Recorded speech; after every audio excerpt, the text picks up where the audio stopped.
is just to talk about all of the like what we call sudden events in the fossil record where different kind of body plans just show up and there's no precursor, like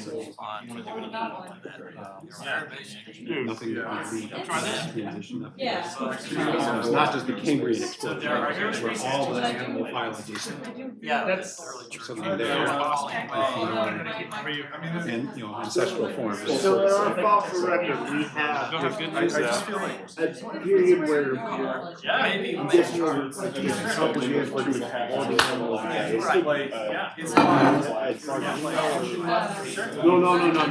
No, don't think that.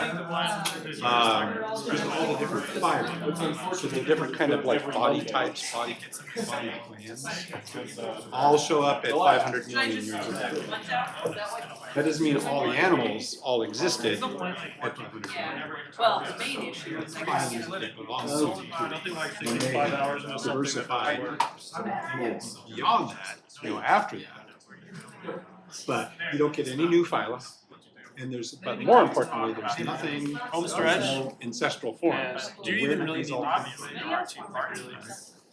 But it doesn't happen just at the Cambrian explosion. So like you have flying that just show up at 300 million years ago, very complex rings, and lots of diversity. It's not just like, oh, suddenly there's this one insect that has wings. It's had to have butterflies, it's flies. but there are All at the same time, and with no evidence of any transitional forms between flightless insects and winged insects. So you're saying there's this point in time where at like 500 million years ago, they just Well, I mean, that's what it looks like. I was going to try without eating, but There's no transitional forms, there's no fossils prior to that that would show where they came from. Huh.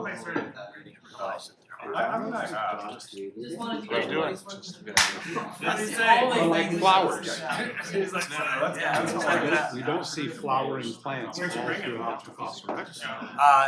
There's a point at which, I can't remember how long back it is, but all of a sudden, you have plants. Different kinds of plants like gymnosperms, pine trees, cycads, dinosaur plants, what they're plants that were during the dinosaurs. But then at a later time, then all of a sudden flowers start showing up in the fossil record. But again, it's a wide diversity of flowers. It's not like, oh, the first primordial flower, here it is. It's a full diversity. The Bible says it. But no precursor, no transitional forms prior to that. Say, hey, we went from this kind of plant to get flowering plants. And the kind of structures that we have in flowering plants are very different from all the other types of plants. With stamens and pistils and petals. I don't know if my Very complex. And just politics are really up to date. Mammals So I might have to look at some news stories or something. show up.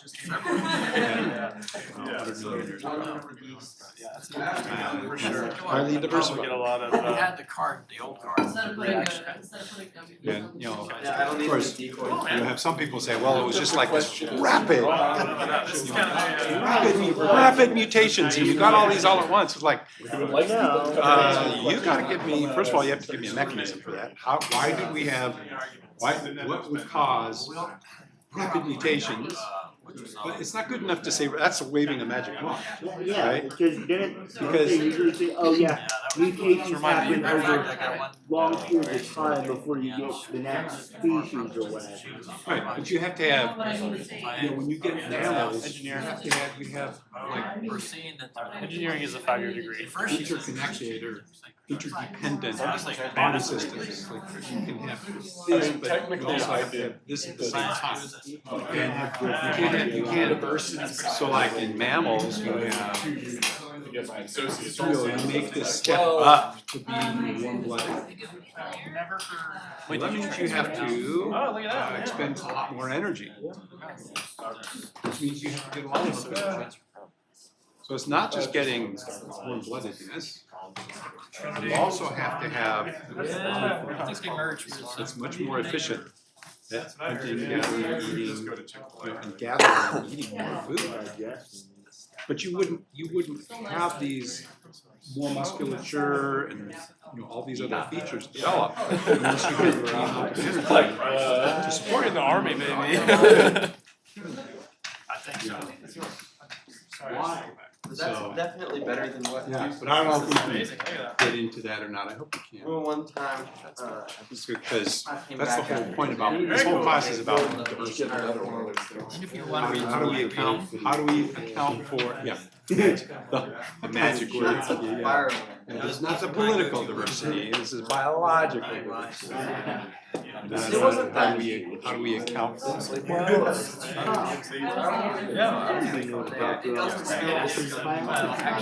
Alright, I guess we're gonna. That's what I think. Right. I didn't know anything about A pure like corner piece, just an edge piece. Exactly.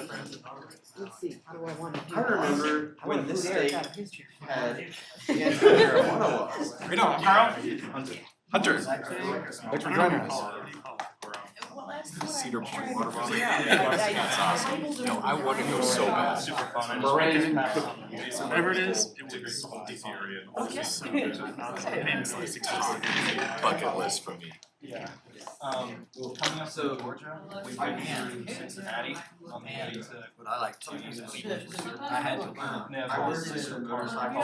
Butterscotch. I've been there, I've been there. Yes, we got it down. Relatable. How many roller coasters? The only one I ever really was mid-teens in my high school. Probably went to college. Right, right. Over there. It was a great I time. worked in. And Alright guys, So gonna get this right started. here, it takes you to the lift hill, tilt down before you turn. And it was like, some ways I feel like we left. Before it so bad. Just keep that. Thank you. Well, welcome everyone. This is gonna be a very interesting topic, so I'm very excited for this one. So tonight, we got Woody's. It's a college night, so college students get discount on a all-you-can-eat buffet. So we hope to see you all there tonight. I know Grayson will be there. Yes. Devin will not be there. I might be there, so we'll see. See what happens. So I shouldn't talk too long, is that what you're saying? No, you can talk like on the way there. Just Wait, I can come and join you. Also, just as another reminder, on the 12th of March, we've got a climbing night at the rec center. It's gonna be, is it free harness rentals? It's free, yes. Okay. And will there be food? Maybe. I don't know. We don't know. Okay, so show up and maybe not expect it, just to be safe. So yeah, hopefully that'll be a good fellowship night. We are also whiteboarding this week. The topic will be For the talk next week, which will be on anti-Semitism. yes. So the question is going to be, does the Bible condone anti-Semitism? That'll be an interesting conversation. Hopefully neutral reaction, not negative or positive, just straight down the middle. And yeah, for those of you who do not know yet, we do have a group meet, so flag us one of us down if you'd like to be on that, if you are not already. And we have YouTube as usual, so we will be posting the video after the talk momentarily. So we'll get us started with prayer and then be off to the races with the word of God. Heavenly Father, I thank you for this time with Darrell to talk about the human soul. This will be a very, very good talk. And I thank you for his time and his ability to prepare for this. I pray that you'll give him the words, Lord, to speak to our hearts and lead this conversation and really learn something really foundational about you and grow closer to you in fellowship. May you guide his words and our questions and and we have a wonderful night at Woody's for those who choose to go as well. Just pray for everyone in this room. I know exams are upon us, so I hope that you'll be with us in this season. And yeah, just pray that you will bless this room, bless this time, bless these people, and bless everything that we have tonight. So in your name I pray. Amen.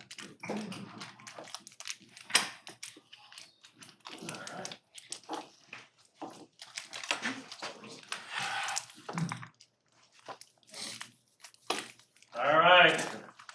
Does not look like a philosophy question. Who are you, really? So we have an interesting topic on our hands here tonight we're looking at evidence for the soul. So we're gonna look at a number of arguments.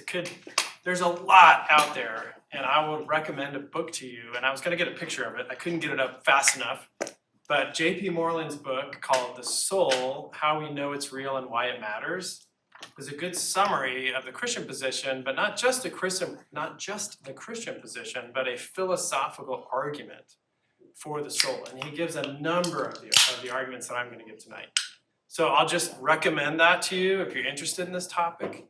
Maybe you're into neuroscience, or maybe you're a psych major, or maybe you just are interested in the idea of the soul.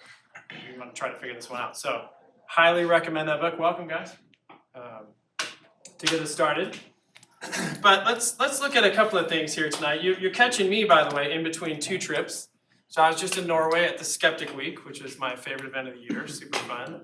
We were just talking about it before getting going here, about what Skeptic Week is all about, and maybe we should have a Skeptic Week at mine someday. I don't know, what do you guys think? Do a Skeptic Week where people get to ask skeptical questions, and I mean, that's kind of what you do every week in some ways here at Ratio Christi, isn't it? Whiteboarding, get people into conversation, and enjoy a good conversation with somebody who has questions. That's part of what Ratio Christi is all about, right? Is anybody the first time to Ratio Christi? I recognize most of you guys. Hey, what's your name? Nathan, Nathan, nice to meet you. How'd you hear about Ratio Christi? my roommate, Grace. Oh, your roommates, okay. Finally drug him over, okay. Your first time student, Jackson? How'd you hear about it? I spoke to the people at the plaza and they gave me a business card. Very cool. Well, I like look at this little water bottle holder. It's kind of cool.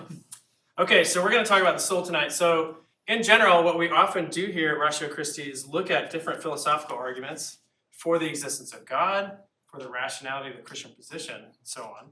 So we'll just start with this little verse here.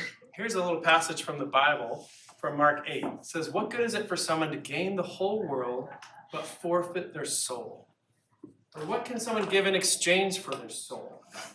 So of course the Christian view views the person as a soul. It has a lot to say about you having a soul, the importance of your soul, and the centrality of what that means for your own identity and who you're called to be. But in today's world, I think we have a challenge to understand what a soul even is and how we know whether we have one. So let's just start like this. Take a minute and just write down, if you have notes or computer or something with you, just write a couple things down. If someone were to ask you this question, who are you? And you only had like a sentence or two to write down about yourself, what would you say? Just take a minute, write it down.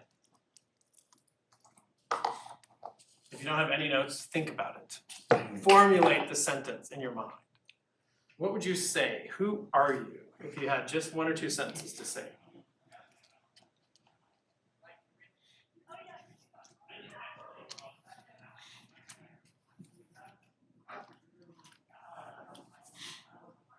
Everybody got something?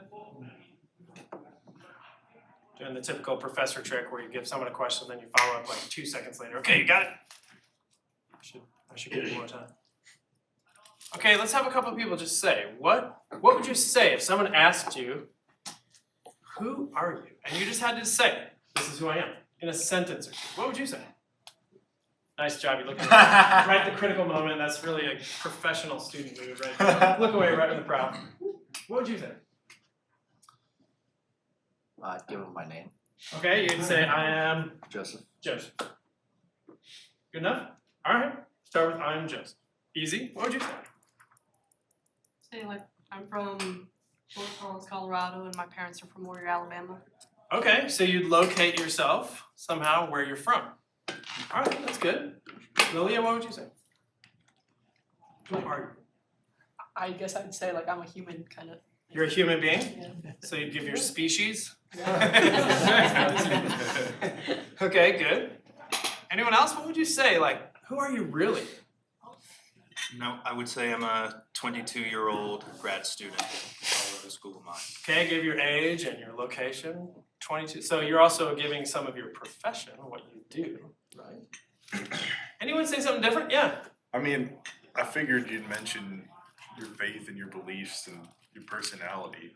Like, say, I would probably say, give a 2-sentence answer and say, first one be like, I'm a Christian, I really enjoy like learning and logic and, Okay. understanding, the Bible and how God works. And then the second sentence would be, like who I am tangibly, like my name is Hawk and I'm from, grew up in Maryland, been here in Colorado School of Mines for a while, working on my master's in petroleum engineering, and like, I don't know, interested in like weightlifting and chess and stuff, so. Okay, so you give a whole bunch. Yeah. So you have kind of layers of who you are in a way? Yeah, domains. Okay. I mean, this is kind of a challenging question in a lot of ways, don't you think? I mean, if you're trying to distill yourself into a sentence, what's it about? I mean, let me just push it farther a little bit. If you're trying to distill your essence, who you really are, the most important thing about you, into one sentence, would it be your name, or would it be your job, or would it be your location? What would you say? A child of God. You are a child of God. Okay, child of God. So you in relationship to God. Someone? Anyone else? Yeah. It's in a similar vein, a sinner saved by the grace of God. Okay, so now you're putting theological terms who you are. A sinner saved by grace. Okay, good. Anyone else say something different? Like, would anyone say like I'm a collection of atoms standing in this location? Or a collection of organic material, organized like this? It's interesting because when we're asked the question of who we are, I think instinctively we want to say something more than just the physical, right? I mean, none of you said that you're a collection of organic material just located here, for now. But you had something else about who you are, right? Something about your identity or where you're from or your job or something about you. Well, that's part of what this question is about. The question of the soul is asking the question, do you have an identity? What is it? What is the essence of you as a person? So before we go any further, of course, I had to sneak this slide in here, like I do every single time. Just part of the cumulative case for Christianity, or the cumulative case for the existence of God, is what most of these are. Remember that I've got two that are highlighted there, that's kind of weird. I clipped a slide out from something. Remember that this is just part of a larger case for Christian belief. And when we talk about the evidence for the soul, that's not the whole thing.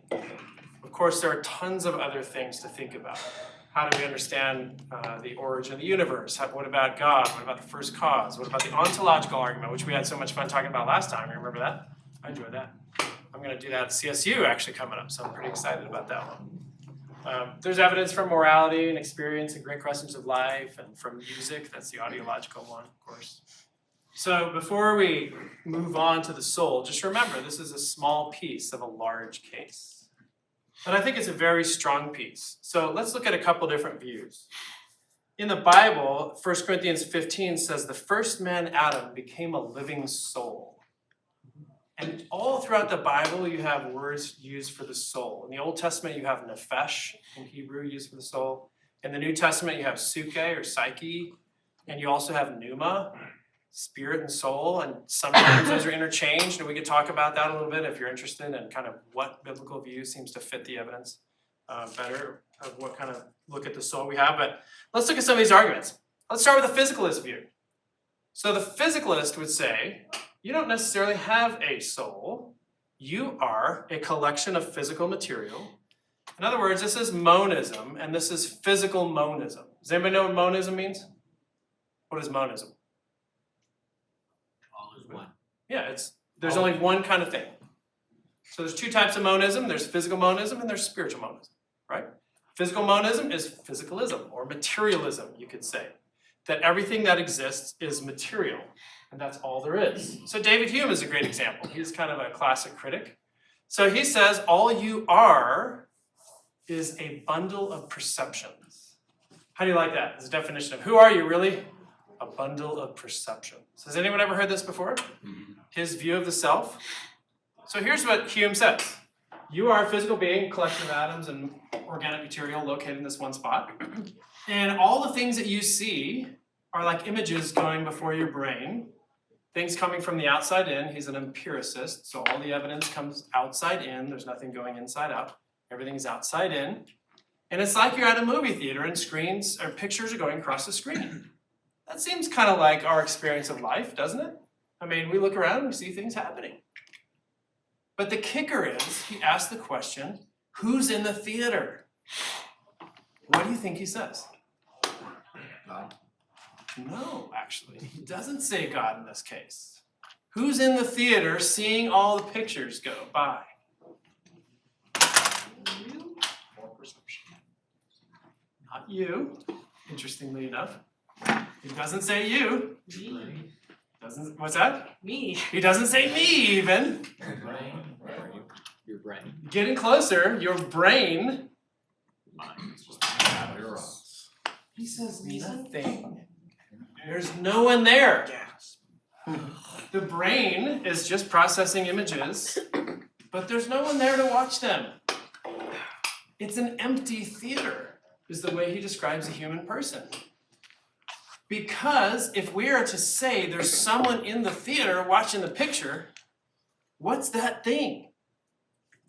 That thing is either not a physical thing or it's created from the physical thing. How did that happen? That's called emergentism. There's a whole bunch of people believing that. Then there's another thing that you have to explain. And David Hume says, no, everything is material. It's matter and energy. That's all we have. There's a lot of people that actually take this view in today's world, right? Physicalism or materialism. But it is a strange view in a lot of ways, and I'll tell you why if you're interested. But an empty theater of perceptions is how the self then is described. What do you think of that? Do you think that works? Can we work with that? An empty theater, pictures going across the screen, no one there to watch them. I mean, I'm certainly experiencing things, so to say it's an empty theater can't possibly be true, because I'm 100% experiencing things going on around me all the time. Okay, so you have first-person experience. Okay, hold that thought, that's important. But the physicalist would say a brain state is just firing off when that happens, and that brain state, that's the experience. Period. No one's watching it, no one's processing it. The brain state is that thing. So you are your brain. Does that make sense? So are there any problems with that idea? That you are identical to your brain? Because your will can fight your brain, like your will can fight the chemical impulses in your brain. Okay, so what do we do with conflicting ideas in your brain when you're fighting off feelings, or you're fighting off sensations, or you're trying not to think about something? What do we do with that? Great question. Yeah. My brain and body change, but I still feel like I'm the same person as well. Okay, this is the issue of identity over time. We're going to look at that as one of the main arguments for the existence of the soul, identity over time. Good. Any other problems with this idea? Yeah. There's the idea of aboutness. They're not just happening to us, we think about them. And so there's something, if I do that, then there's something separate from my perception that's Good. thinking about what I have Aboutness, perceived. ofness. Another way to put this is intentionality. Yeah. So if I tell you all, think of a pink elephant on Mars. And you do it, you're intentionally thinking about something and something that doesn't exist probably. Yeah. The information and order within like our brain and our neurons could be a new thing in and of itself that's not physical but a thing, kind of like an idea. Ooh, the information itself. Yeah. Yeah, I think you're right, actually. It's not just a hard data stored in a physical spot. Yeah, So if we're just a bundle of perceptions and there's no one to perceive us, do we actually exist then? Well, it depends on what you mean by we. So for David Hume, I don't necessarily exist at all. There is no I. If what I mean by I is a soul or a person. No, I'm just a collection of matter. And I'm experiencing things. But it's very hard to talk about. As you notice, I said the word I a number of times, trying to explain this view that I doesn't exist. And he would have to do the same thing. He would say, well, I experience this and so on, but it's not really me that experiences it. I'm just seeing pictures. But who's seeing pictures? I am. There's a hard time even using terminology to explain the view, which is true of all physicalism, actually. So you have to say that I or me is a constructed notion that's not actually true, that we just made it up as a society. There is no such thing. We're just constructing that. That's constructivism.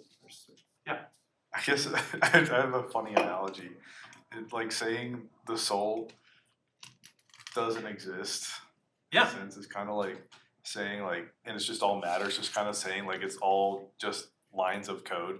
Yes, and exactly. not a program. Right. You know. And not a program. Yeah, that's. Yeah, you know, it's not Minecraft. It's just tons of lines of code. You know. That's one of the problems. So you have individual stored data, but who's controlling the big picture? Who sees it all? Like who's running the program? Great question. Yeah. There are a lot of problems with physicalism. Another one is personal freedom doesn't exist. If you're a physical being and all that exists is matter and energy, personal freedom doesn't exist. Why would that be the case? I think we've talked about this with this group at different times. Yeah. Like the kind of ideas like the laws of physics, if you know all the states of matter and all the energy that's in here, yes, you can predict the future from the present. Totally. Yeah, you can predict the future. And you could say everything that happened right now is produced by prior causes, right? Laws in the universe, the butterfly effect, and so on, you know. What is it, butterfly flaps its wings in Vietnam and tsunami happens in California or something like that? Something like that. I think I have the details wrong. Don't have it totally right, but something like that. But the idea is it's a chain of causes that are physical causes. Everything that happens in your mind and brain is just an effect of causes, prior causes. So the thought that you just had right now about that's a stupid idea, that thought was caused by prior causes, physical inputs that made you think that. And electrical impulses, that's why you had that thought. It seems a little tough to square that with our experience as human beings, don't you think? So there's a whole bunch of other ones, but I just listed a couple of the problems. The continuity over time, we're gonna talk about that one. Problem of freedom, and the problem with the reliability of your mental faculties. We're gonna come back to that as well. So here's monism on the spiritual side. So if you say all is one kind of thing, and it's not physical, it's spiritual, that's like pantheism is a way to say this. So what are the problems with pantheism, do you think? If everything that exists is still just one kind of thing, but it's spiritual, it's not physical, what would you say? Are there any problems with that kind of view? Oh yeah, I was gonna say the world is an illusion, but that's on the slide. It's on the slide. The world is an illusion, absolutely. So we have to say everything I see and touch, feel, that's actually just spiritual in the mind. It's not really there. It's like the Matrix. You ever seen the old movie The Matrix? Like you're plugged in and this isn't the real world. You have to say something like that. What else? Yeah. First of all, isn't this Buddhism? It Yeah. sounds like Buddhism. For sure. Okay, It all right. can be, well, there's different versions. There's different versions of Buddhism. In fact, I got in trouble with, not in trouble, but I got in a great discussion with one of my students at UCCS the other day about different types of monism and so on. And he was talking about Buddhism and gave me like 5 different varieties, which of course there are. And some varieties of Buddhism are atheistic, they're not spiritual at all. Okay. And so that, I would say, reduces to materialism, which is what we just talked about. Yeah. But there are versions of Buddhism that are pantheistic and they reduce everything to a spiritual oneness, definitely. Yeah, all right, go ahead. If that were true, couldn't I like move stuff and blow stuff up with my mind? Maybe, it depends on if you're in control of the spiritual world or if you're not in control of the spiritual world. Some But if people- everything's the same, then it's just. Well, that's part of the part of the message in the Matrix is once he finds out he's not in the real world, he starts to realize how to manipulate this spiritual world. It's by analogy in the movie, of course. But he's like, Big lucid dream. yeah, it's like a huge lucid dream. If you could figure out that you're in it, you could do whatever you want. Yeah. Yeah, you realize the chair looks weird and then you're able to fly. Yeah, that kind of thing. It's a little bit of a leap. The chair looks weird and now I can fly. Anything else? Any other big problems you want to talk about with this? So the idea of a world soul sometimes is part of it, that the whole world is one soul and you're just parts of it. Individuality is a problem. Well, that's what I was gonna say. Go ahead, yeah. Well, just because if everything is one, we're talking about this whole idea of who am I? Yes. I cannot be a thing. Right. If we are not separate, we are all one, then I cannot be I. And so how did I come by this perception of being I? Of course, then you ask the question, what's the problem with God? If God is this like oneness, right? What went wrong with God, right? That would make us think that we're not God anymore? And we're not this. Yeah, exactly. Well, and we can't escape referring to ourselves as a soul, as a person. But here's an example. I mean, you bring up this idea of individuality. I had a friend who was a student who was she was Hindu background and kind of part Hindu, part Buddhist, kind of in the middle, some of these different things, if I remember right. And she was talking about karma with me. I was like, oh, karma sounds good, right? Like if you do bad, then bad follows you into the next life, right? Is that basically karma? If you do good, good follows you into the next life. You have a better life. But her religion said there is no individual you. There is no individuality. In fact, individuality is an illusion. It's not real. And when you become enlightened, you see that we're all one. And so I asked her a question. I said, what does karma follow? So you die, there is no you, there's no individual you, you're all part of the one world. And then you wake up with the effects of your karma, but there is no individual you. What did karma follow? How did it get to you again? And it was fascinating, we had this conversation back and forth. And get this, 8 years later, she called me and she said, I've still been thinking about that question. I'm not totally sure, but I think I found an answer. And she had a guru who had some interesting way of saying it and so on. But it still didn't answer the question, what does it follow if there's no individual you? Karma can't follow you. And so there's all sorts of analogies in Buddhism to say like the candle's flame touches the next candle and the flame continues. Yeah, sort of, but there still is a you that is followed in karma. So we can't escape referring to ourselves as a soul because that's the natural way of doing it. Because that's part of who we are. We think of ourselves as a soul. So why do we do that? Dualism is another way to look at it. So we've been looking at different monisms, material monism and spiritual monism. Did I just bump something? Turn it all off.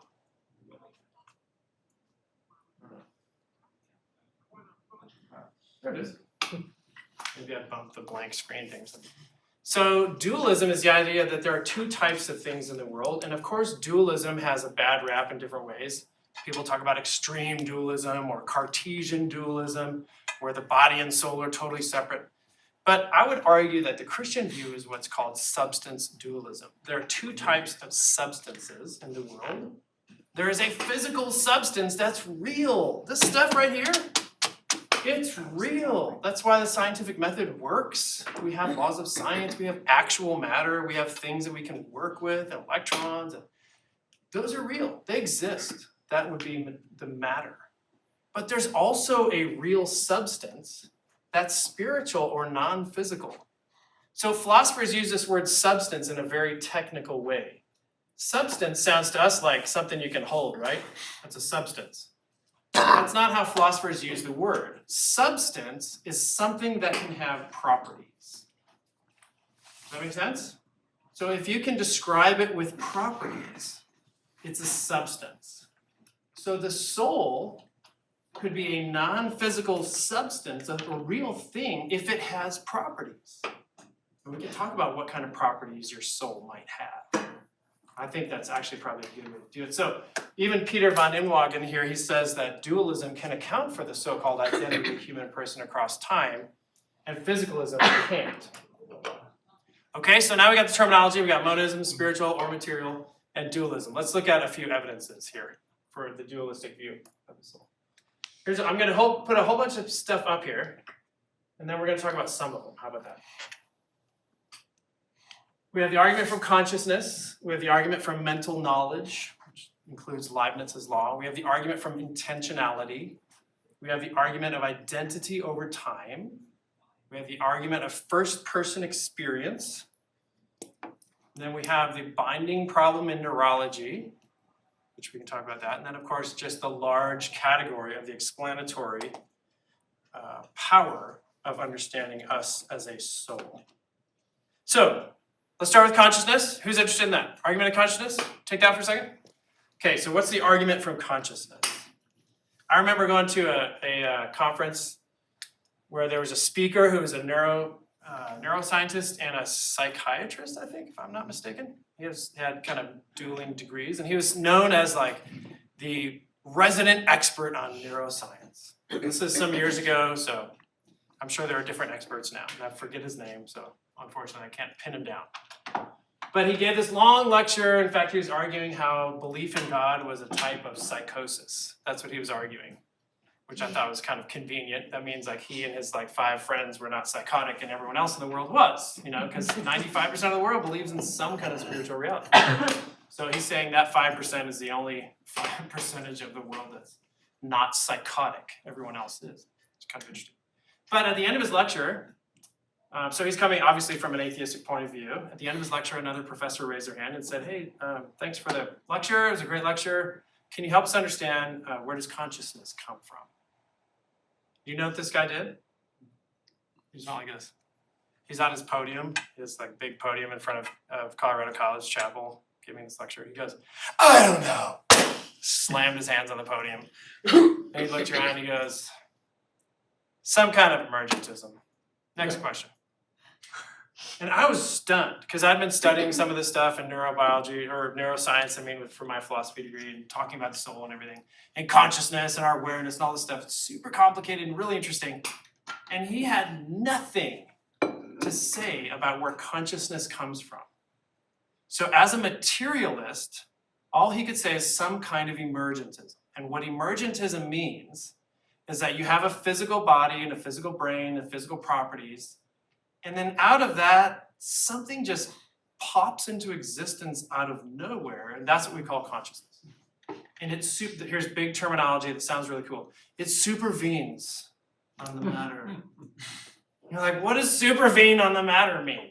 It's just there, and it's not really material, but like, is there anything more you can say about it? And he had nothing more to say. Consciousness, our first-person awareness of the world, is actually a very strong argument for the existence of there being more to you than just the physical. Even Thomas Nagel, the famous atheist philosopher, who wrote the book What It's Like to Be a Bat. Have we talked about that before? What It's Like to Be a Bat? It's a famous work of philosophy. He said you can know everything there is to know about a bat and its sense of echolocation by studying it from the outside. But will you ever know what it's like to see the world through sound? No, you have to be one. And once you are one, then you have the first person conscious awareness. You can't get that from a third person perspective. In other words, the scientific study of that can't tell you what it is. You have to first person consciously experience it.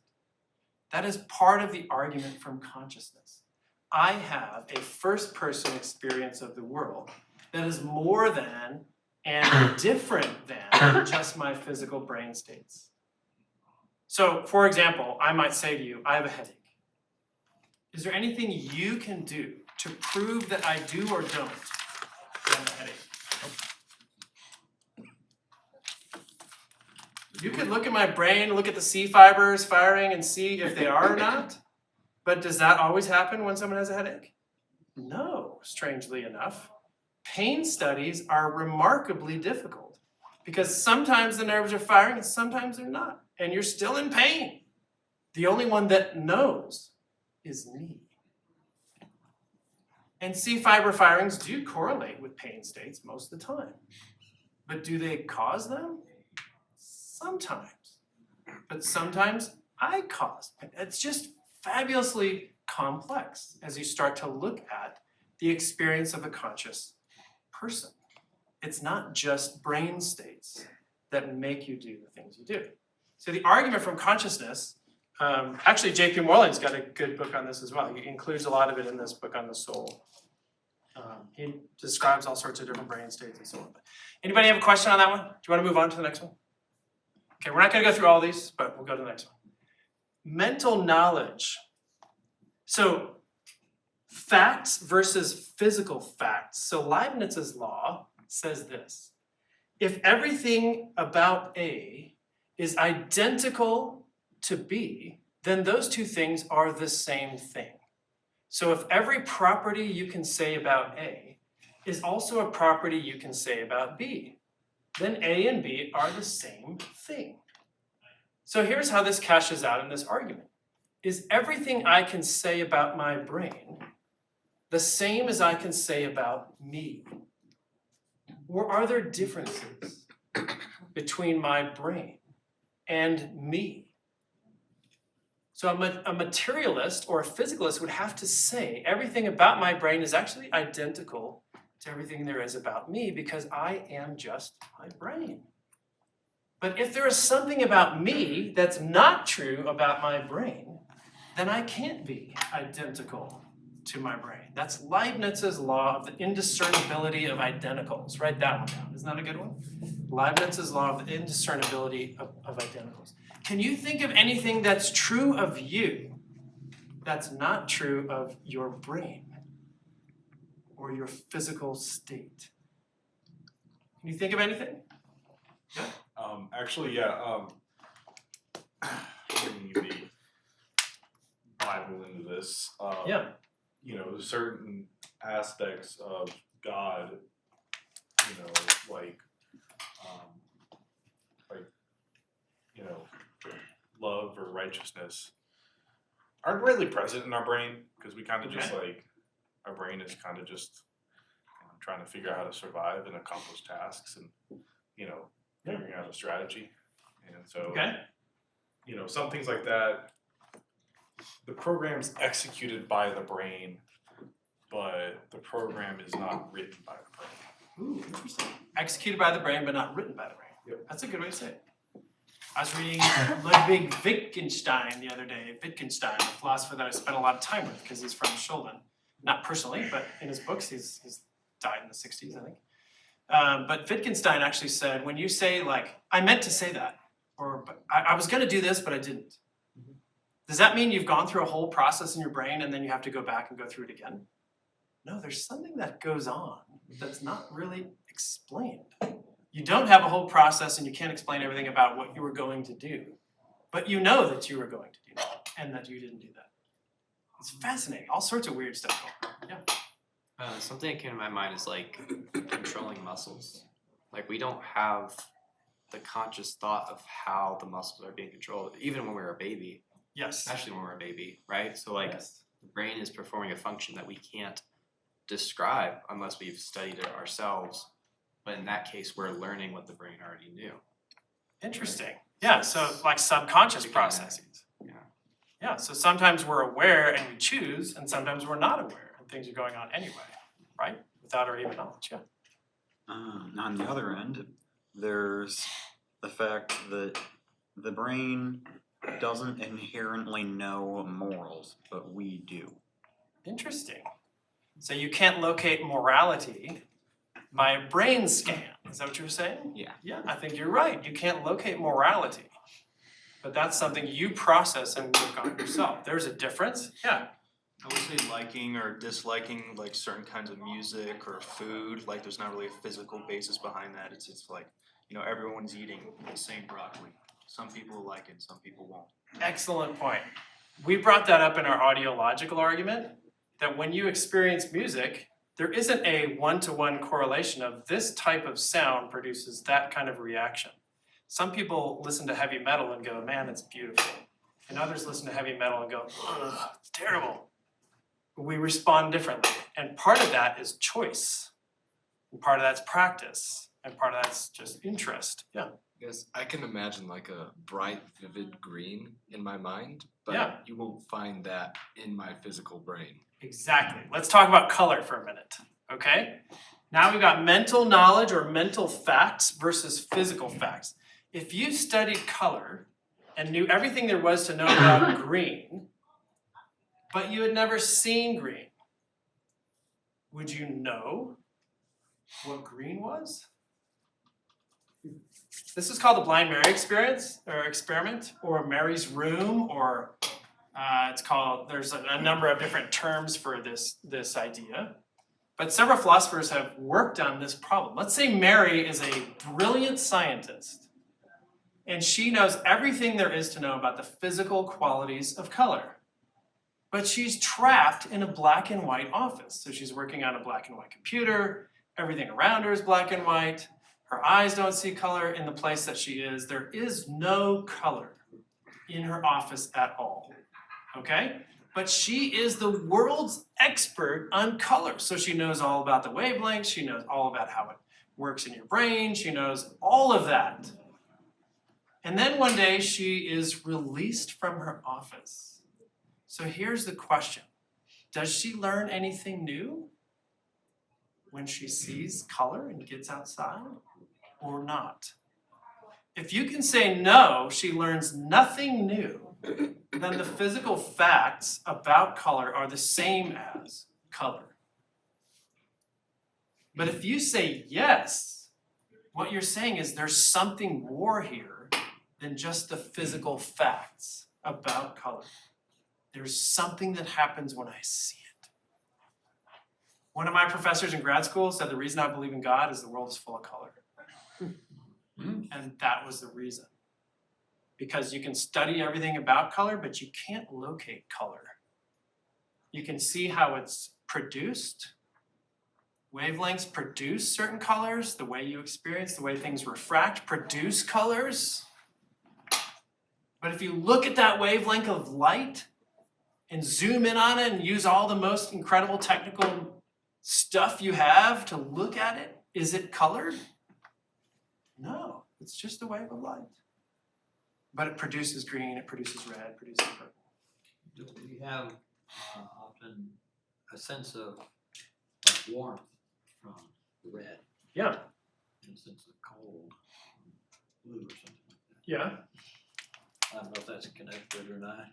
Well, it could be if it was only connected to like physical experiences. But I think it still stands that we have these experiences of color and we can't locate color. But we think color is real. One of my hardest grad school classes, we discussed the color red for hours. I mean, I'd leave with a headache and steam coming out my ears thinking about, is red real?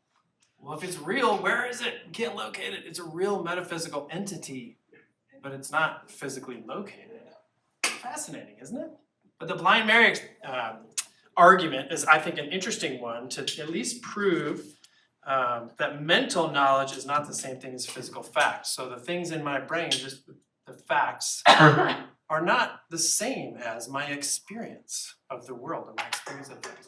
And that's the same thing with what it's like to be a bat and so on. It's the same kind of argument from Thomas Nagel. Should we move on to another one? Does that make sense? Questions, comments? Yeah. Is this sort of based on Plato's allegory of the cave? It could be similar. It could be similar. This experiment was maybe kind of a way of giving the cave, but totally in a different arena. It's trying to make the argument that mental knowledge is different from physical facts. So a machine will never know color. Think of that for a minute. AI. It will be able to identify wavelengths and so on, but it will never know color. It counter argument to the morality one. Yeah, You can change someone's perception and thoughts about morality by brain injury. I'm thinking of Phineas Gage. yeah, right. Who's, an upstanding citizen type before the accident, and after the accident, he couldn't hold a job. He was lazy, shiftless, and profane and impossible to be Right. around. So how do you hold Change that his guy personality. responsible for his actions is one question. That's a good question. Do you have a response? Yeah, I think a lot of a surprising number of our personality traits and what we would often attribute to the soul are actually like our mental wiring. Yeah. It's possible that our mental wiring is part of our soul. Yeah. Like who we are, but I would say, yeah. But yeah, a lot more of our behavior is attributable to the physical wiring than our Yeah. spirit, and that's why we as Christians still sin. Sure. Is because we have that physical wiring, even though our spirit has been redeemed. Well, let me jump to the end, and maybe this will help. I'll jump to a kind of a view of the soul that is the substance dualist view, but it helps to put it in terminology that makes sense. So, for example, I could say, I have moral or immoral thoughts, but I use my brain to process those. So if my brain is damaged, I won't be able to process those correctly. In the same way that my soul, me, I have the capacity to see. But what do I use to do that? I use my eyes, my physical eyes. And if my physical eyes are damaged, I won't be able to see until I receive a new set of eyes, right? But who has the capacity to see? My soul, I do. The same way I have the capacity to process morals, I have the capacity to think. And I would say, in my view, the spirit is the capacity to relate to God as well, as part of the soul. So the soul has capacities, which are part of the properties that we talked about earlier, that you can describe the substance of the soul. Does that make sense? So I think it actually works with some of these accidents where people's entire personality has changed. That's because their brain has been damaged and they're unable to process correctly because there's a damage. Yeah. So we already talked about Leibniz's law, but here's a great picture of him. I love putting him up on screen. He's like the glam rocker of historical philosophers. But if everything is true about A, then it has to be true about B if the two things are the same thing. And if you find something true about A that's not true about B, then they're not the same thing. There's another whole argument there called the modal argument that just simply says this: my soul possibly exists when my body doesn't. Modal arguments talk about possibilities. And if that's true, if that's a possibility, it's possible that my soul exists when my body doesn't, then just that possibility is something true about my soul that's not true about my body. Simple, isn't it? So it's something that is non-identical. Let's move on a little bit. So there's a whole lot more. Let's just jump ahead a little bit and look at identity over time. Identity over time is an important argument for the existence of the soul. And that's, the argument is, well, am I the same person as I was when I was younger? I still think about me when I was little, right? So philosophers bring up all sorts of interesting ideas, like the ship of Theseus. Have you heard of this before, the ship of Theseus? Yeah, most of you have. So the ship of Theseus comes into port and it's got some damaged boards, so they take a few off, put a few new ones on, and then it goes to the next port, got a few more damaged boards, they take a few off, put a few new on, and this goes on and on and on for years until every part of the ship of Theseus has been replaced. And the big question is it still the same ship? What do you think? This is a physical object here. This isn't a person with a soul, but it's analogous to what we experience as persons. Because what happens to us as people, physically? Cells die, kind of get recycled. Yeah, recycling, death of cells, we lose things, we lose our hair. Isn't it like, depending on the part of your body, like every couple of weeks to, I think maybe bones every 10 years, gets fully replaced with new cells? Yeah, I've heard it's something around 7 years. Yeah. So everything is recycled, but it's not true of absolutely everything. There are some cells that endure, but endure much longer. But for the most part, we're fully recycled. Do not have the same stomach lining you did a couple days ago. That's right, depending on what you ate. Yeah, and the inside of your cheeks Yeah, as everything well. totally different, yeah. I saw a replica of, I don't remember if it was the Nina, the Pinta, or the Santa Maria, but one of Columbus's ships. There you go. And it was supposed to be exactly the same. Yeah. And so first of all, back to Leibniz's thing, Mm-hmm. doesn't that mean that it is the same if it's indistinguishable in every way? And I was also thinking with Theseus's ship, the reason it's still Theseus's ship is that all the pieces are replaced gradually, never all at once. If it were Okay. replicated all at once, it'd be a copy of Theseus's ship. Well, let's just make it harder then. This is what philosophers like to do. So some other philosopher said that there's a guy following the ship of Theseus around, And he collecting all the old pieces. parts. And he And he builds a second ship. That's right, and he built his own ship out of all the old pieces. So who has the real ship of Theseus now, right? I don't think it matters because one of them's gonna sink off the bat. All the damage piece. Really doesn't matter. Nice try, philosophers. You got a literal sinking ship. That's right. But it is a tough question, right? Is it the name that's painted on there? I mean, there's all sorts of options brought up, and this is just a physical object. Here's another example. Who's this? Don't know. Don't know. Denver Broncos, but are their helmets the same as they are now? Oh, No? I see. Are their jerseys the same as they are now? How about the coach? Is that the same guy as we have now? Nope. How about any of the players? How about the stadium where they play? Nope. They were playing in Mile High Stadium when this was taken. That's been torn down. It's all gone. Everything about them is different. Literally everything about them is different. But we want to say they're still the same team, sort of, right? But what about you as a person? Anybody know who those two people are? With the underwear helmets? This is my two sons. They'll pretty get mad at me if I show this picture. They got helmets on, they're dressed up like pirates or whatever, with their underwear on their heads. And here they are, just this year. Are they the same two guys? I mean, let's go back here. Are those two guys these two guys? So all of their physical properties have changed, right? But what about who they are as a person? Are they the same people?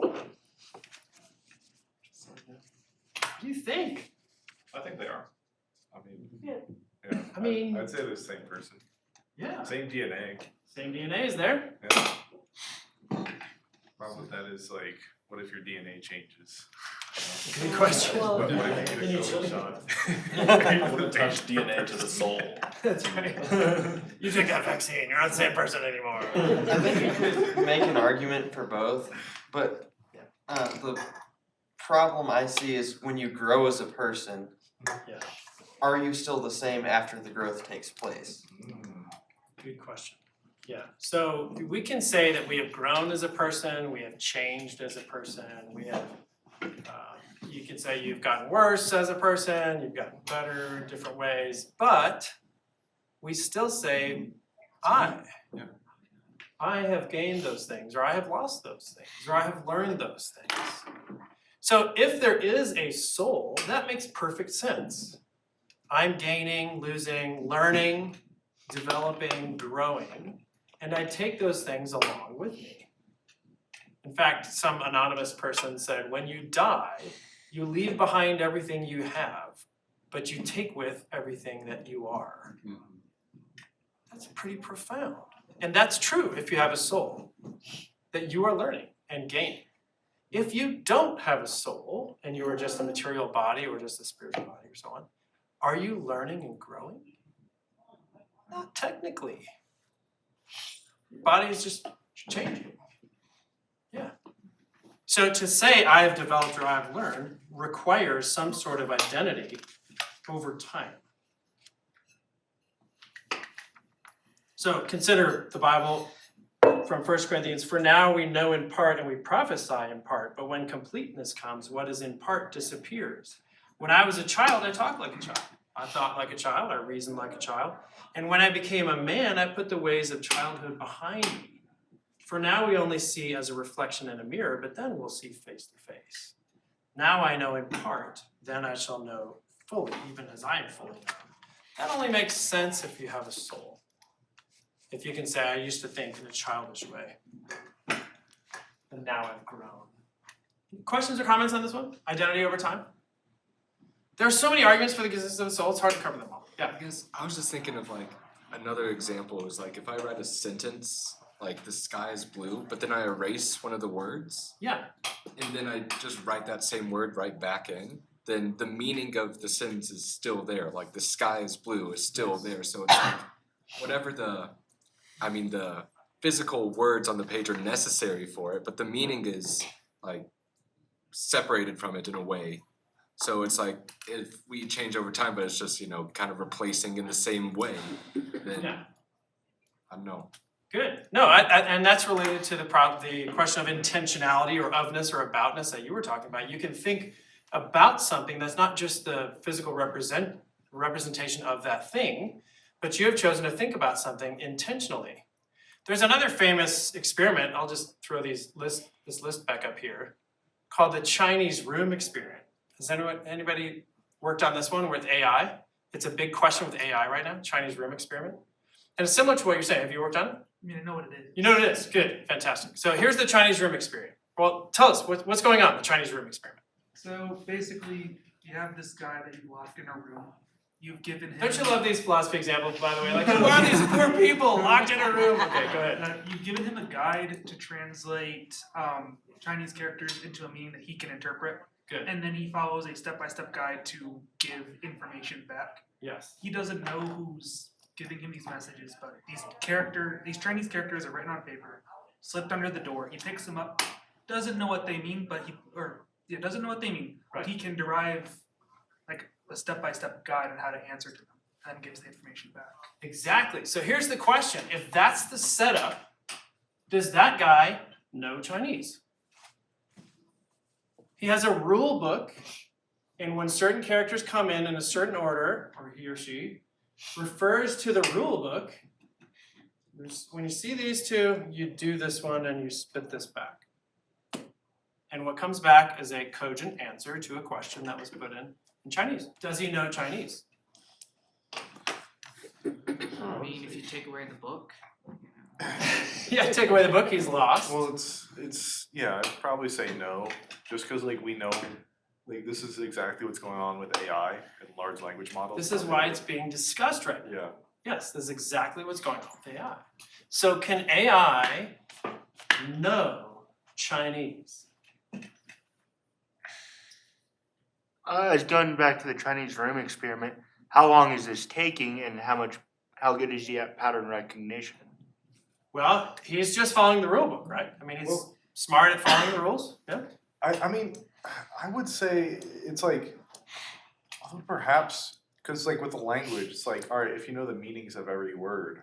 But it's also something interesting with like languages is that you can learn a language, but often people usually don't, unless like they live for many, many years in a different country, start thinking in the other language.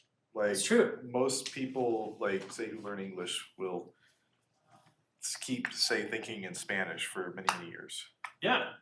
The Chinese room guide doesn't know the meaning of any of the words, any of Right. the characters. He just knows an input and then an output. An Yeah, that's expected input and an expected output. Exactly. That's the key with this experiment. He doesn't know what they mean.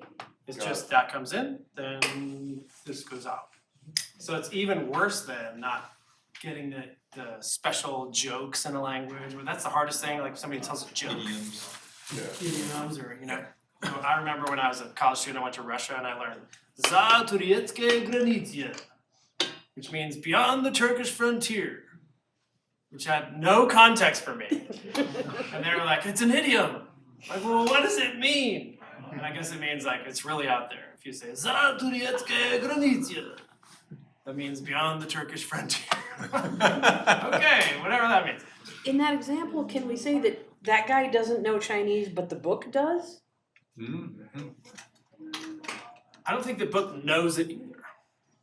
Someone who wrote the book, The perhaps. question is like, I haven't heard of that experiment before, but in my mind, I think the point of that thought experiment is like, at what point does the book teach you Chinese, right? So like, maybe it's, okay, so let's say it's English, for example, when A, B, and C are together, or B, A, D are together, it sounds like bad, and you send it back, right?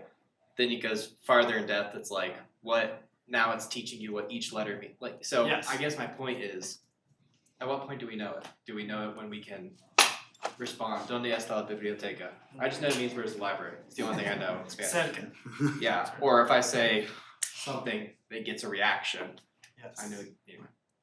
It's just interesting. I argued vigorously against Wittgenstein in my both master's and doctorate actually in some ways, but he's very helpful on some of these topics. Because is that what language is? Is it a set of rules that we follow? Wittgenstein would say, no, not at all. What's a joke? Is it, a set of rules that you put it a certain way and that's a joke? No, there's something underneath that we experience as funny in that case.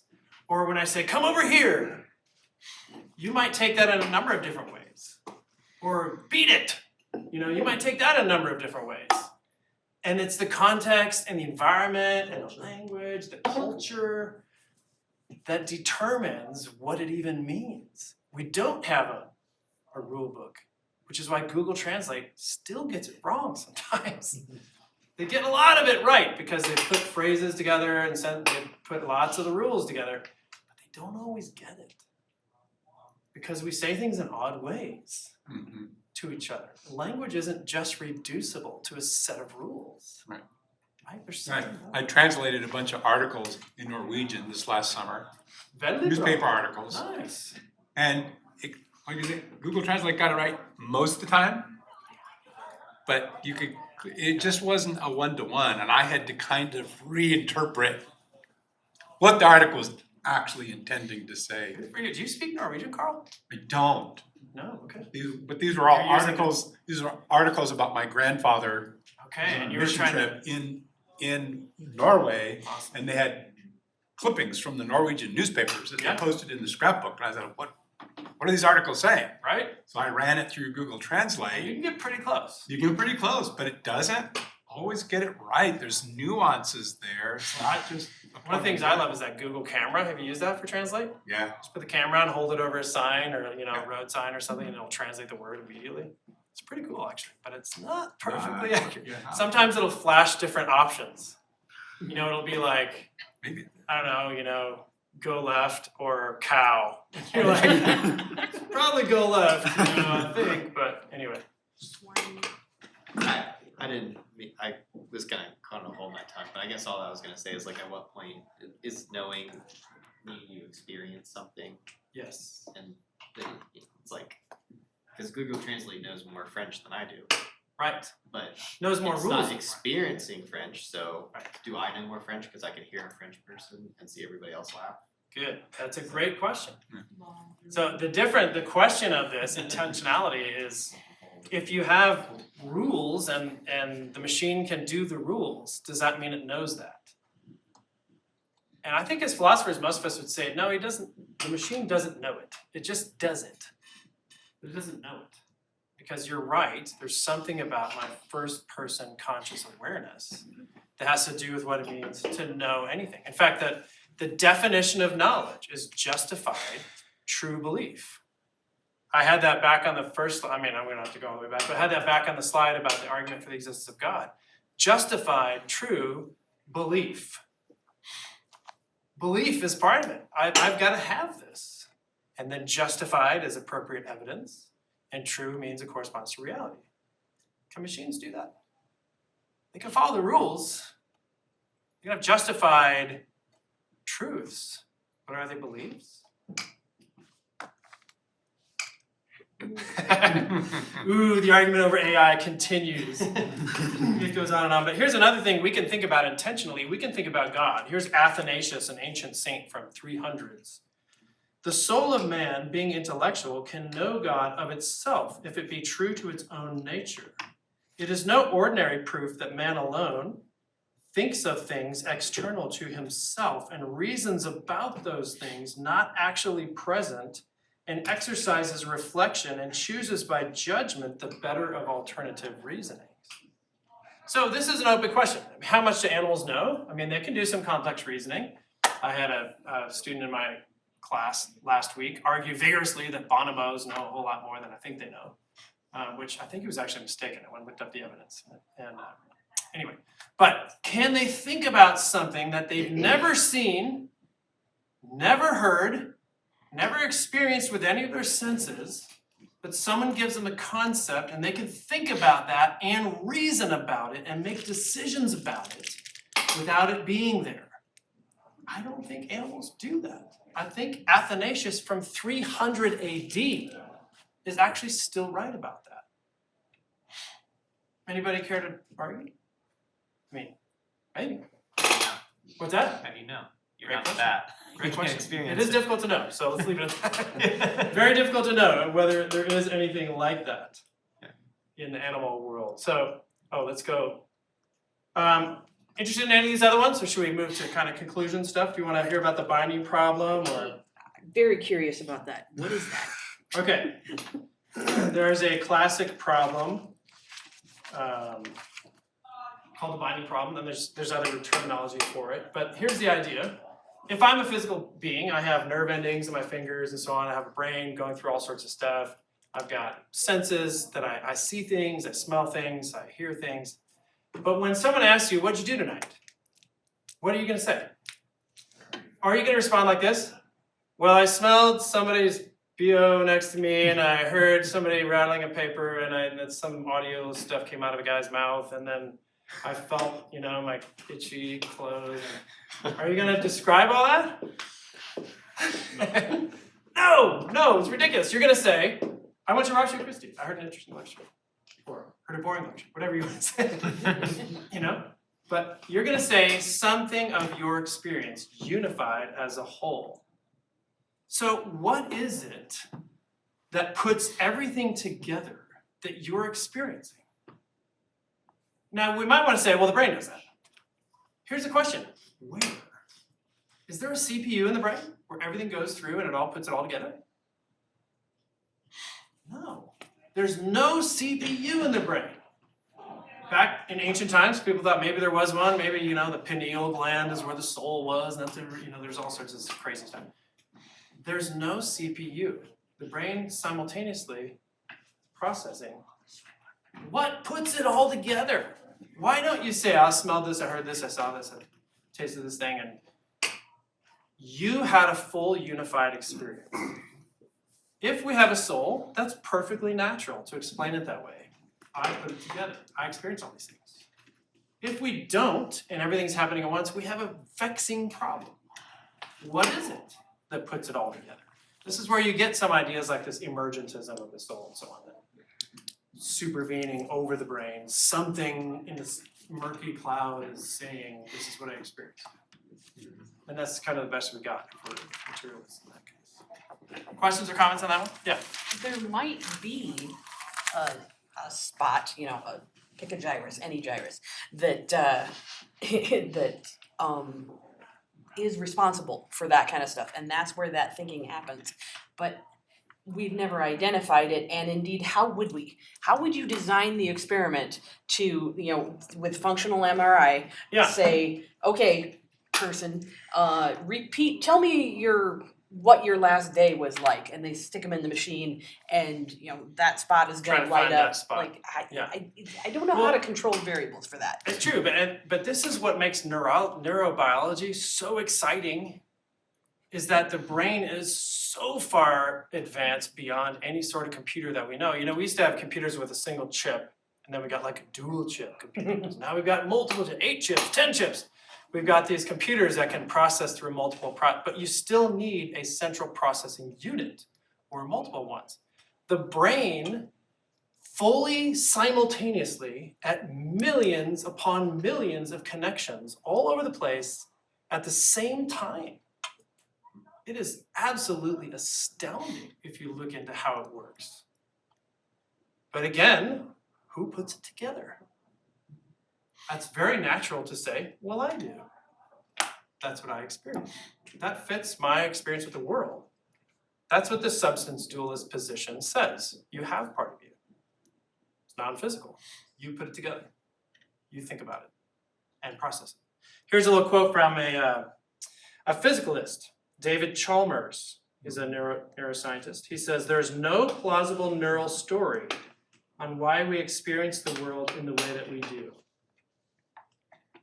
In other words, you can't explain it neurologically. It just is. And he's got to be okay with that. And I think as a believer in the soul, I would say the explanatory power of the soul is much better than that. That there is a part of me that puts it together. It's not just, it just is. I can say we do have a part that puts it together. Any of these other ones you want to talk about? There's a lot there, people. This is a little bit of a dry one, isn't it? I mean, there's a lot of evidence. But let's look at, if we do have a soul, what does that mean? Here's the biblical view. If you have a soul, you have lasting identity. So Genesis says you're made in the image of God. Psalm 139, he knows everything there is to know about you. Even before you were formed in the womb, he saw you. And he knows about you. That's fascinating. There's a real you and God knows about it. He's aware of you. John 3:16, he loves you. Right? For God so loved the world. And 2 Corinthians 5:21 says, he who had no sin became sin for you, in order that you might become the righteousness of God. Wow, laid down his life for you. Lasting identity you're given if you have a soul. Enduring purpose. Ephesians 2:10 says that you are made in advance for good works. Things that God prepared in advance for you to do. That's pretty cool. Philippians 2 talks about the example of Christ, laying down his godlike nature, laying down his nature as God, not considering it something to hold on to, that we should imitate that. And eternal hope, we can have hope beyond the grave if we have a soul. This is why this is important, to talk about whether or not we have a soul. If we do not have a soul, can we speak of any hope beyond death? That's it. Hebrews 6:19 says this, we have this hope as an anchor for the soul, firm and secure. In other words, we can look ahead with firm and secure faith and have an anchor to hold on to that's true. 1 Corinthians 15 talks about the death of the physical body that we're experiencing now, and the hope for a renewed life and even a spiritual body it talks about, and then the resurrection of a new physical body. So Christians don't separate the mind and the body, or the spirit or soul and the body so far away from each other and say that soul is important, body is not. That's Gnosticism. That's a heresy. The biblical view is the body is important, but it's corrupted by sin and dying, and will be someday renewed. And the soul endures to eternity. And who will get the new body? The soul. So you could say this, I am a soul, and I have a body. But you can also say it this way, I am a soul-body unity, because my soul uses my body to accomplish any of the capacities it has. So if you think of the soul as a circle, if I drew a circle on the backboard, and a bunch of small circles inside the big circle, the big circle is your soul, and the small circle would be the capacities that your soul has, or the properties that your soul has. My soul has the capacity to see. What do I use to do that? I use my body, use my eyes. My soul has the capacity to think. What do I use to do that? Well, I use my brain. So there's an interaction between my soul and body. My spirit, I would say, is a capacity of the soul.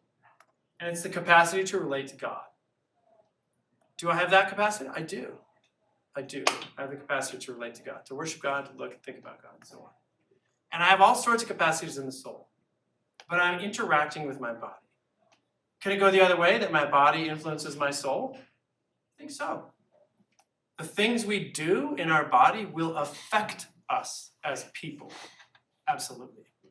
So I would be what's called an interactionist. Between the soul and the body, there is an interaction and there's an effect. And it goes both ways. And so the body is important. It's not something just to be left behind in the Christian view. Okay. Got it? So here's the ultimate question then. I remember there was a journal that it was a surfer who came out with the journal, and he would interview artists and musicians and surfers and athletes and so on in this journal. It was really fun. And every interview he ended with this question. So where do you see yourself in 10,000 years? And it was fascinating. Because some people would be like, I don't know, dead, dust, you know? And others would be like, oh, connected to the universal one, you know? So you'd have the materialist there, and then you'd have the pantheist. I'm gonna unite with the universal one. And then you'd have, you know, believers in the soul, believers in God, who would say, oh, I think I'll be in heaven with God, or I'll be on the new earth, or, you know, whatever, and give. But that's a question to think about. Can you ask the question rationally? If you have a soul, you can ask this rational question. Not that you would know the answer to this. Other questions or comments on these? We didn't cover all the arguments, but like I said, there's a lot to this. And you can go further on any of these, and I would encourage you to do so. Get the little book, The Soul by J.P. Moreland. Work through the problems. There's arguments between Christians about whether or not we have 3 parts or 2, and so on. Yeah. Can you explain real quick what the difference between the argument from consciousness and the argument from first-person experience is? First-person experience is a part of consciousness. Okay. Yeah. So. Is this also called continuity? According to some. That would be the identity over time. Yes. One, continuity, yes. The argument of continuity. Right. So, I mean, just one more thing on the argument. Consciousness in general, the question is, can you study everything there is to know about a conscious brain? And then will you know what it's like to be that person? Or are those 2 different things? So another way to put that is, can someone describe me fully from a third-person perspective, if they had all the best science available to them? Could they describe me fully? And is there anything that they could not describe? And if there's anything that they could not describe, then I've got a part that's not describable by physical laws and studies, which would be first-person experience. What if the third person is God? Well, that's a good question. He would know everything there is to know about me, right? Right. But would he be me? No, No. but he's omniscient, so he has to know everything, so, God is 3 persons as well. yes, but none of them is him. But see, this is where we differ from the pantheist. The pantheist would say, well, God basically is you. So he does have your experience. But we would say that's not the case. He can know everything there is to know about me, including my thoughts, which would be impossible for others to know. But he's not me. He's given me individuality, freedom, and a soul. I think that's interesting, actually, to think about, that I am distinct from God. He has created me, I am submitted to God, he is in charge, you know, he knows everything there is to know. But I am not him, and he is not me. We are distinct. I think that's the biblical view, yeah. God is omniscient, you are not. True, there's A and B, there's the law of identity is different. One thing true about him, there's a lot of things true about him that are not true about me, come to think of it. Yeah. So we're made in his image, so we're similar to, True. but not identical. Similar to, but not identical to, exactly. Right. So we have some things like creativity, personal freedom, and so on that God has given to us that are in his image. Other questions or comments? This is one of those talks that's gonna leave you going, huh, I don't know. Criticisms, cheap shots? Yep. I like the continuity of identity kind of argument, because it's kind of like a necessity for justice. Exactly. Tell me about that. Remain the same over time, then it's really hard to hold someone accountable for their actions. Precisely. I mean, all this stuff that's coming out in the news right now, we say, well, that's not the same person. How could you hold someone accountable for something that happened 7 years ago? Yeah. After 7 years, my student debt goes away. That's right, it's not mine anymore. I'm a different person, I don't know that money, that's right. I was last week in Norway, I was with one of my good friends, and she's a forensic scientist, and she's working on DNA evidence for crime scenes in Norway.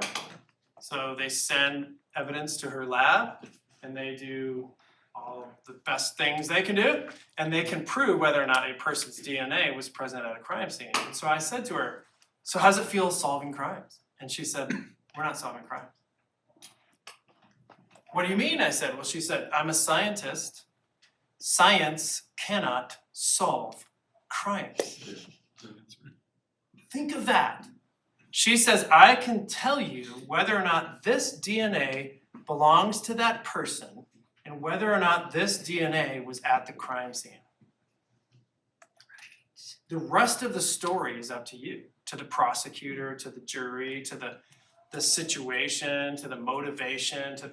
Those are things that science can't prove. Whoa, that was a revelation to me. Fantastic. It's interesting, isn't it?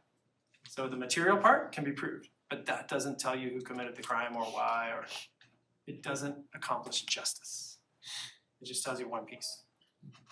It's fascinating, isn't it? Other questions or comments? Should we wrap it up? I think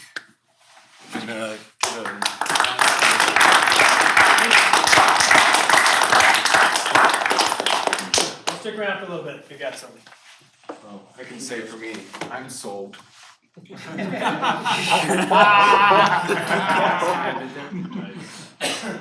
But yeah, for closing announcements, we're going to Woody's. I think the college night officially starts at 9 p.m. So maybe linger around, talk to each other a little while, and I can announce when we're heading out.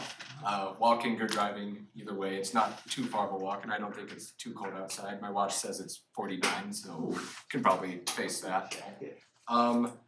But wanted to say next week, we're having a talk on anti-Semitism. And that one is going to be more unique in the sense that we're not planning on evangelizing that one because we want all of y'all to invite your Jewish friends to come. This is more so to build bridges just on campus and show that, hey, us Christians, we're not like, wanting bad things. And the reason why we're not going to evangelize is because as soon as you try to do that to the Jews, they will try to leave. And that is not what we want. But it will be a good talk. It's a very touchy subject, even within the church, which is why we're planning on handling it with a lot of gentleness and grace and just being as conscientious as we can. So I do encourage y'all to go and come for that, and anyone who who is Jewish, you can invite them to come. I think that's the main thing. We're whiteboarding on Friday with the question, does the Bible support anti-Semitism? Hopefully to, again, bring in more people who are interested in that. And I think that's everything. And I'll pray us out, and then feel free to talk, and there are plenty of snacks over there. Dear God, I just thank you for allowing us to come together tonight and hear about how you have made us and how we can understand that we are souls that you've just given so much to, Lord. And I just thank you for that. And I pray that we can just cherish that and let it be part of our praise to you going forward. I pray that you can, let's just have good conversation and continue asking good questions to just search out the truth of your word and the world that you've made around us. I pray, God, that you just give us good fellowship at Woody's and that you are just with us wherever we may go. In your holy name I pray. Amen. Thanks, y'all.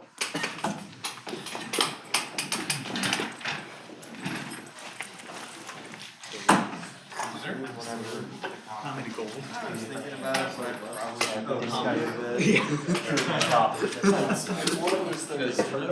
I need to actually be physically tomorrow.